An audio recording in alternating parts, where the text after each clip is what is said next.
Thank you. Good evening, everybody. Please have a seat. Let me begin by saying welcome to all of you.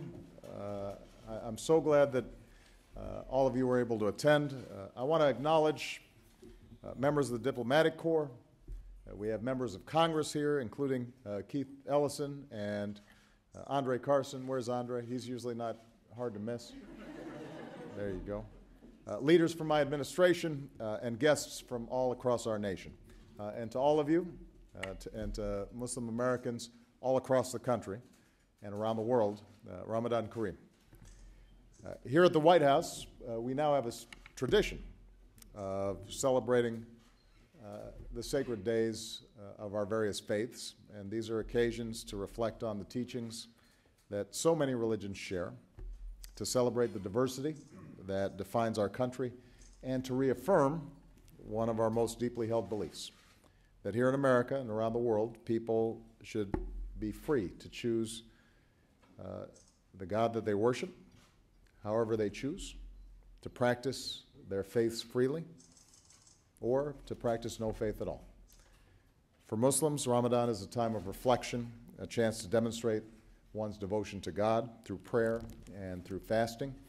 But it's also a time for family and friends to come together, as we do tonight, in a spirit of love and respect, to renew our obligations to one another, as well as to renew our commitment to our neighbors and helping the most needy among us. For as the Quran teaches, whoever does an atom's weight of good will see its results. Now, throughout our history, Islam has contributed to the character of our country, and Muslim Americans and their good works have helped to build our nation, and we've seen the results. We've seen those results in generations of Muslim immigrants, farmers and factory workers, helping to lay the railroads and build our cities, Muslim innovators who helped build some of our highest skyscrapers and who helped to unlock the secrets of our universe. Every day, Muslim Americans are helping to shape the way that we think and the way that we work and the way that we do business. And that's the spirit that we celebrate tonight. The dreamers, the creators whose ideas are pioneering new industries, creating new jobs, and unleashing new opportunities for all of us. We celebrate entrepreneurs like Shazi Vishram, whose parents came here from Pakistan and Tanzania to give their children a better life. And as the founder, CEO, and chief mom of Happy Family, Shazi is a leader in affordable organic foods for children, which makes Michelle very happy. In just 7 years, she's grown to 58 full-time employees, 75 part-time working moms, and they're on track to hit $100 million in revenue this year. So no wonder she's been called a rock star of the new economy.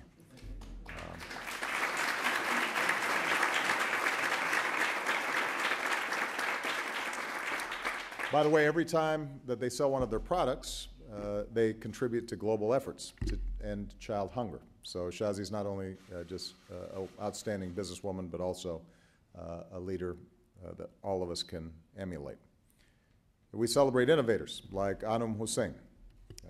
In one of his first ventures, he designed a handheld device to help detect breast cancer. Now, as the creator of Tista Games, he's setting his sights on the video game industry. But Anum also has a bigger vision, and that's harnessing the talents and energy of hundreds of millions of gamers around the world to do social good. And he imagines applying the same high-quality stories and graphics in his games to the next generation of educational material to help children learn. So we're very appreciative for Anum for the good work that he's doing. We celebrate pioneers like Dr. Iya Khalil, whose father came here from Libya to finish his education. She grew up watching him in his lab and dreaming of becoming a scientist herself. Today she calls herself a recovering physicist, and she puts her talents to work as an entrepreneur. She co-founded her own biotech research company, which today employs almost 50 people and is a leader in genomic medicine, making it possible for doctors to prescribe personalized treatment plans for patients with diseases like cancer and giving new hope to people around the world. So we thank Iya for her efforts. And so Shazi, Anum, Iya, and so many of you who have traveled here tonight. Each of you have traveled your own path, but each of you have also lived out an American story. You started with an idea, something no one had before. You took a leap of faith, and with daring and determination, you brought your dream to life. And that's what we Americans have been doing for more than 2 centuries. That's what we do every day. We work a little harder, we aim a little higher, and we keep striving to create more opportunity for our children and future generations. And of course, this isn't just the American dream, it's the aspiration of people around the world. It's the basic human desire for progress, to find dignity that comes from work, to give our children something better. These yearnings for economic freedom and opportunity, just as much as political freedom, are at the root of so much of the change we've seen around the world in the past few years, including in North Africa and in the Middle East.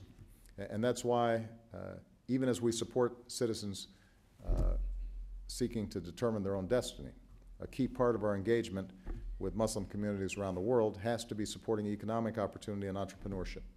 So we launched our annual Entrepreneurship Summit to spur innovation and business growth in Muslim communities. I'm going to be attending one when I go to the ASEAN meeting in Southeast Asia later this year.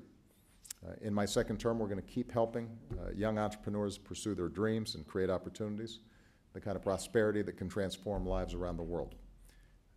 Whoever does an atom's weight of gold will see its results.